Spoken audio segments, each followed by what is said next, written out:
Não, não é o Romero que vai bater o pênalti, não. Pelo amor de Deus. O Depay tem que bater, É o Depay que vai bater o pênalti. Pelo amor de Deus, rapaziada. Não, era só o que me faltava. O Romero querer bater esse pênalti, mano. Ah, Memphis, vai se f***, mano. Vai tomar no cu, velho. Vai se f***, mano. Vai se f***, mano. Pra que dessa porra de cavadinha do caralho? Vai tomar no cu, mano. Vai tomar no caralho. Ah, vai se f***, mano. Vai tomar no cu, mano. Tá de brincadeira, mano. Vai se f***, mano. Vai se f***. Essa é a verdade, mano. Vai tomar no cu da cavadinha da puta que pariu, mano. Jogo sério, jogo que precisa ganhar, mano. Vai se f***, mano. Vai tomar no caralho, mano. Tá de sacanagem, velho.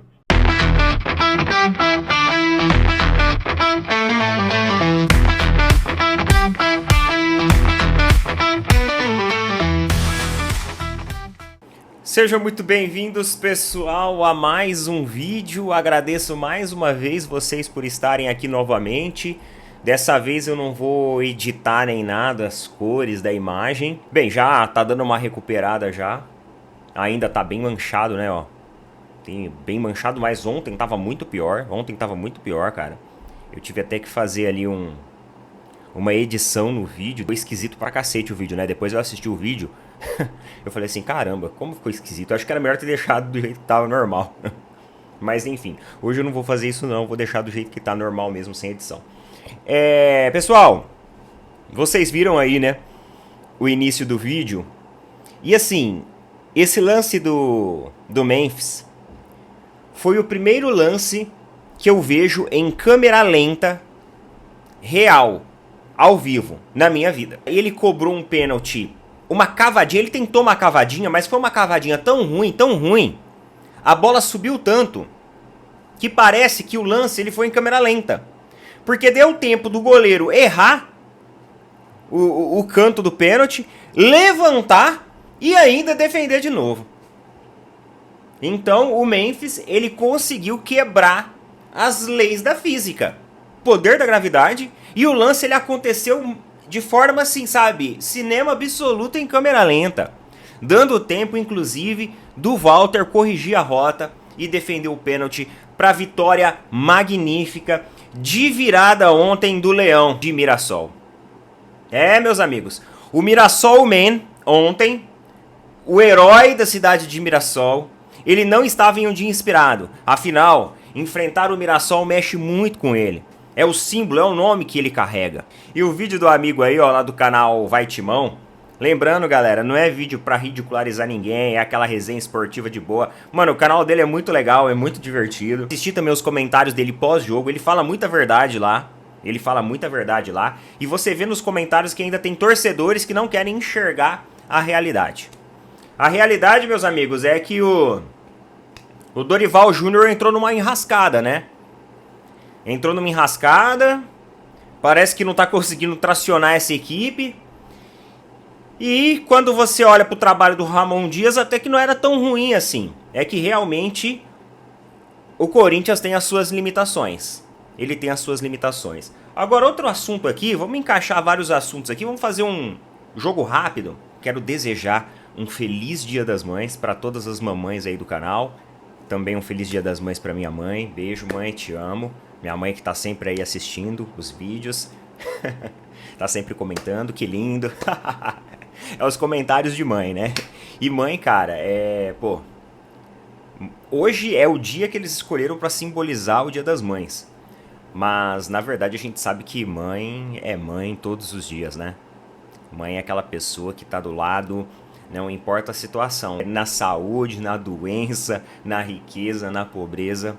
A mãe é aquele porto seguro que a gente tem e que a gente pode sempre contar e sempre confiar.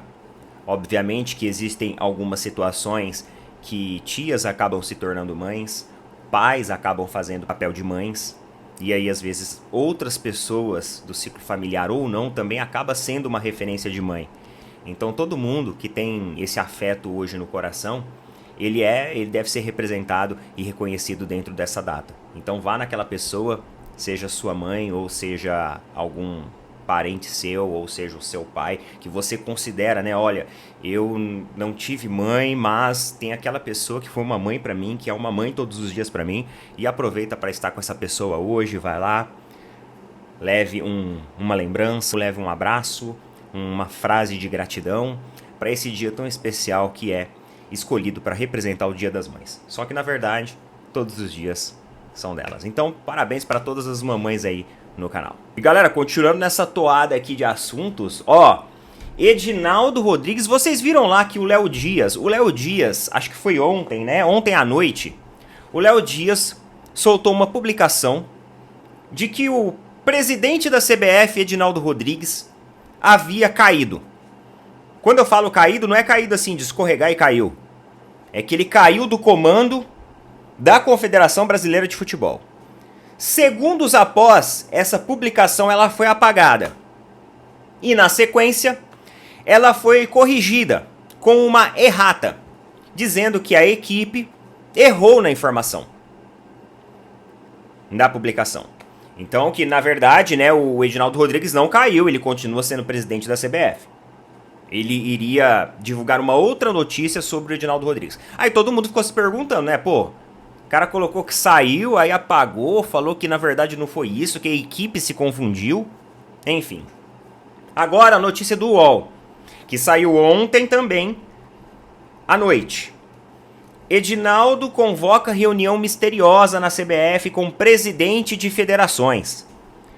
O dirigente ligou para todos os cartolas para fazer o convite por telefone.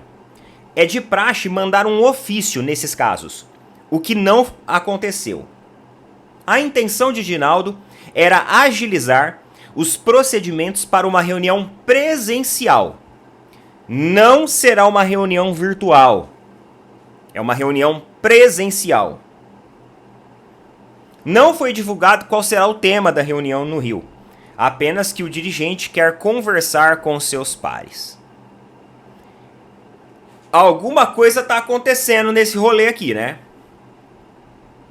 E aí, a CBF, na figura de seu presidente, entra em contato com os dirigentes, aqueles mesmos, que o escolheram de forma unânime para continuar presidindo a CBF, para uma reunião presencial, a portas fechadas, sem assuntos divulgados e de forma extraoficial. Um tanto quanto curioso por todo o cenário que vive. Vamos observar o desenrolar dessa trama. Não foi só a maravilhosa, esplêndida vitória do Mirassol sobre o Corinthians que tivemos ontem, mas também tivemos outros acontecimentos dentro do Campeonato Brasileiro, como por exemplo, a derrota do Vasco de virada mesmo com um jogador a mais. O Vasco perdeu de virada com um jogador a mais em campo, inclusive para o Vitória, e também mudanças na ponta da tabela. O Grêmio empatou com o Red Bull Bragantino, então o Red Bull Bragantino deu uma segurada na sua pontuação. Atualmente, a pontuação do Campeonato Brasileiro, certo? Vamos lá. Primeiro lugar, Flamengo, que venceu o Bahia, vamos falar já sobre isso. Segundo lugar, Red Bull Bragantino, subiu um ponto só porque empatou com o Grêmio. Terceiro lugar, Palmeiras, que joga hoje. Quarto lugar, Cruzeiro, que joga hoje. Palmeiras joga hoje contra o São Paulo. E precisa vencer. Precisa vencer. Se quiser continuar em primeiro lugar, precisa vencer. Porque o que acontece? Se o Palmeiras empata com o São Paulo, ele vai ficar com a mesma pontuação de Red Bull Bragantino e de Flamengo. Só que em saldo de gols, o Flamengo destoa muito em relação a Palmeiras e Bragantino. O saldo de gols do Flamengo é de 13 gols, enquanto o do Bragantino é 4 gols, enquanto o do Palmeiras é 5 gols. Então, se o Palmeiras empatar, ele passa o Bragantino, obviamente, mas não passa o Flamengo. E aí fica todo mundo com a mesma pontuação ali. Galera, é aquilo, né, ó, grão em grão, ponto a ponto. O Campeonato Brasileiro é bem provável que ele será assim, pelo menos ali o que eu vejo de perspectiva entre Flamengo e Palmeiras. É isso que eu vejo. Sobre o jogo de Flamengo e Bahia ontem, eu acredito que fica muito evidente a diferença de intensidade do Flamengo no Campeonato Brasileiro pro Flamengo na Libertadores. E aí você fala assim, ah, Neto, mas o jogo ontem foi equilibradíssimo. Eu sei, mas eu estou falando sobre intensidade, sobre vontade, sobre foco. É disso que eu estou falando. Ontem foi um jogo com vários elementos, vários acontecimentos.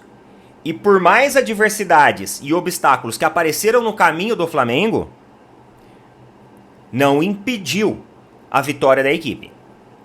Não impediu. E quando você pega, por exemplo, a equipe do Bahia, uma equipe extremamente organizada, uma equipe muito boa, inclusive uma equipe melhor do que o grupo do Flamengo na Libertadores. O Bahia é melhor do que todos os times que estão no grupo do Flamengo na Libertadores. E o Flamengo conseguiu ser muito mais competitivo. E embora 2 jogadores saíram, por acabarem sentindo ali, né? Questões físicas. Teve o Gerson expulso. Mesmo assim, o Flamengo ainda no final do jogo conseguia fazer jogadas de perigo, sair às vezes à frente, próximo do gol do Bahia e ainda colocar a bola na trave. Mesmo com um jogador a menos, mesmo com basicamente toda a equipe recuada, ainda de vez em quando conseguia fazer uma transição rápida e tentar alguma coisa. Nos minutos finais, foram 13 minutos de acréscimos. Nos minutos finais, o Bahia teve mais posse de bola e ficou mais no campo do Flamengo. Só que quem chegou com mais perigo foi o Flamengo, que colocou até bola na trave. Que até uma hora lá virou aquele alvoroço no meio da área, que teve até análise ali para ver se não tinha batido na mão do jogador do Bahia e tudo mais. Agora, sobre o lance da expulsão do Gerson, beleza, corretamente marcado. Sobre o lance da não expulsão e também da não análise do VAR em cima do Wallace Ian, do Flamengo, um absurdo, né? É aquilo que eu falo para vocês. Onde está a padronização da aplicação? Foi exatamente da mesma forma. Inclusive, o jogador do Bahia, no momento que vai, o jogador faz assim, ó. O jogador do Bahia. O jogador do Bahia, ele faz a expressão de tipo assim, fiz cagada. Só que nem sequer é acionado o VAR. É um lance muito parecido. A forma até com que o jogador do Flamengo, ele é deslocado também, né, com o impacto, é muito parecido com o lance da do Gerson. A diferença foi a altura. O do Gerson foi um pouco mais acima. O dele foi um pouco mais embaixo, né? Foi bem aqui, né, no início aqui da linha do tornozelo. Só que parecidíssimos. 2 lances muito parecidos que deveriam ter sido ambos verificados e aplicado o cartão vermelho, segundo a própria regra. Aonde está a padronização, CBF? Aonde está? E eu duvido que a reunião que a CBF está convocando é para conversar sobre a arbitragem. Eu duvido muito. Não é. A gente sabe que não é. Ninguém é idiota. Todo mundo sabe. Todo mundo sabe o assunto. Ninguém é idiota. É que a gente se faz de idiota, né? Porque senão ainda... Mas ninguém é idiota aqui. A partida, assim, a arbitragem do jogo ela era até boa. Só que bastou um lance para simplesmente acabar, né, com a arbitragem. Do mais, foi uma vitória importante pro Flamengo, porque continua... Porque se o Palmeiras ganha hoje, o Palmeiras continua 2 pontos à frente. Flamengo e Palmeiras terão um duelo no dia 25. 2 pontos à frente, o duelo é um jogo de 6 pontos. A gente brinca aqui, né, que virtualmente falando é um jogo de 6 pontos, porque você tira 3 pontos do seu adversário e ganha 3 pontos em cima dele.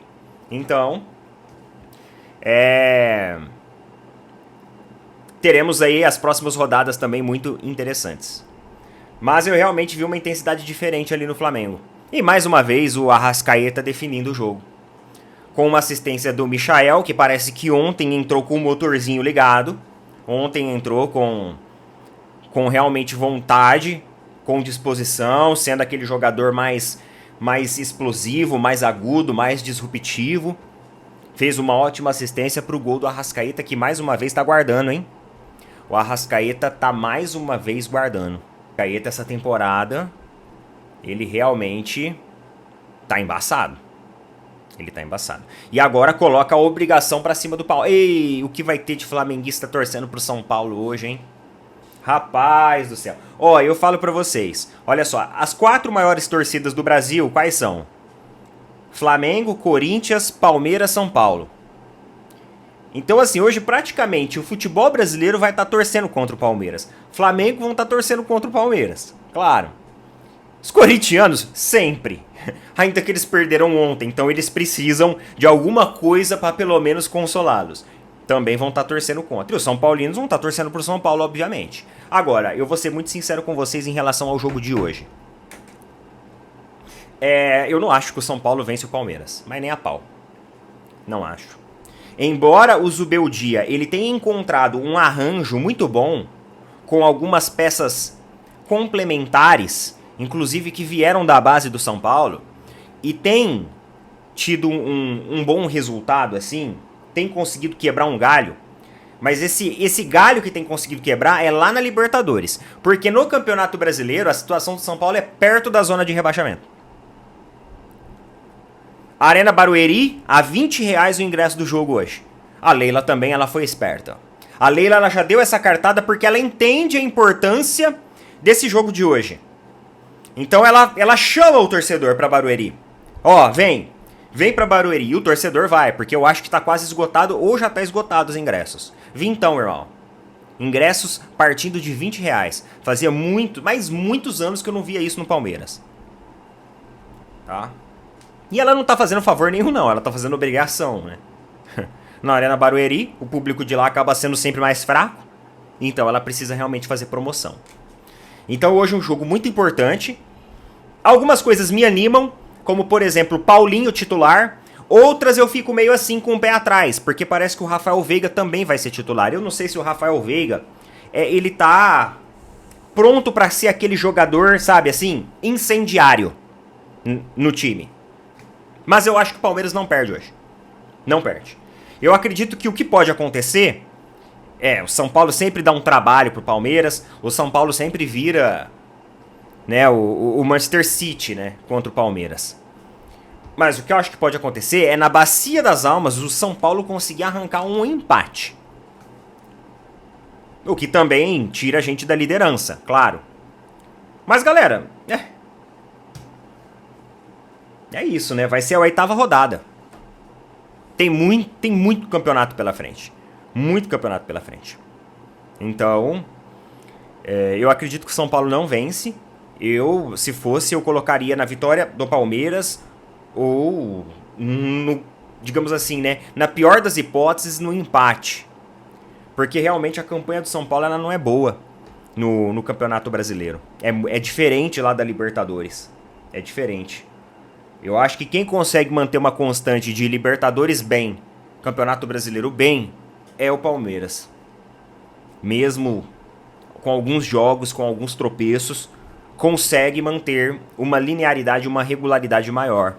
E isso tá fazendo a gente ter fôlego nas duas competições. Só que agora, Libertadores está garantida, agora a gente precisa voltar a atenção um pouquinho pro Campeonato Brasileiro, porque vai ser importante isso lá na frente.